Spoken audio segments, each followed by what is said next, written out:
시청자 여러분 안녕하십니까? 만물이 깨어난다는 절기인 경칩인 오늘 경북 동해안 지역은 구름 많고 포근하겠습니다. 오늘 아침 최저기온은 울진이 영하 2도, 경주 0도, 영덕 1도, 포항 3도를 기록했고 낮 기온은 6에서 8도가 예상됩니다.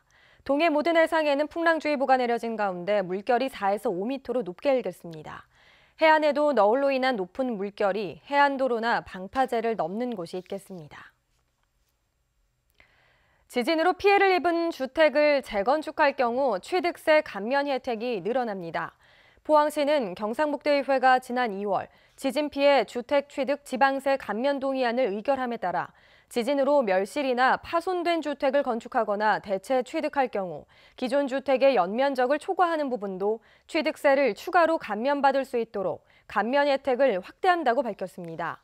현행법상 천재지변으로 주택이 파괴돼 대체 취득할 경우 기존 주택의 연면적까지는 취득세 감면이 가능하지만 초과 면적은 혜택을 받을 수 없었습니다. 트럼프 미국 대통령이 수입 철강에 25%의 관세를 부과하겠다고 밝힘에 따라 국내 철강업계가 비상에 걸렸습니다. 대미 수출 비중이 낮은 포스코는 당장 큰 타격이 없지만 대미 의존도가 높은 강관업체들은 미국 현지 생산 등 대책 마련에 부심하고 있습니다. 한기민 기자가 보도합니다. 미국은 우리나라가 수출하는 철강재의 88%에 이미 반덤핑 상계 관세를 부과한 상태입니다. 따라서 트럼프가 공언한 관세가 확정될 경우 여기에 25%가 추가로 부과됩니다. 포스코의 경우 내년과 열연 강판에 이미 60%의 관세를 내고 있어서 25%를 더하면 관세가 90% 안팎에 이르고 현대제철은 최종적으로 63%의 관세를 부담해야 합니다. 하지만 이들 업체들은 일찌감치 수출 시장을 다른 지역으로 다변화해 대미 수출 비중이 3% 미만입니다. 이에 따라 당장 큰 타격은 없지만 장기적인 철강 수요 변화에 대비하고 있습니다.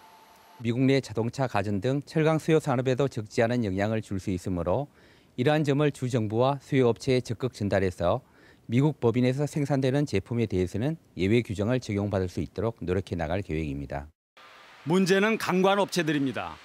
원유와 셰일가스 채취에 쓰이는 유정용 강관이나 송유관 수요가 미국에 집중돼 있어 대미 수출 비중이 거의 절대적이기 때문입니다.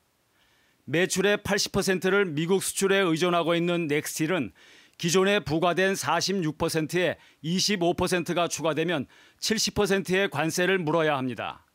지난해 대미 수출 비중이 70%를 넘은 세아제강도 관세 폭탄이 현실화될 경우 사실상 수출길이 막히게 됩니다. 이에 따라 넥스틸은 미국의 공장 설립을 추진하고 있고 세아제강은 미국 생산법인을 보강하는 등 대응책 마련에 부심하고 있습니다.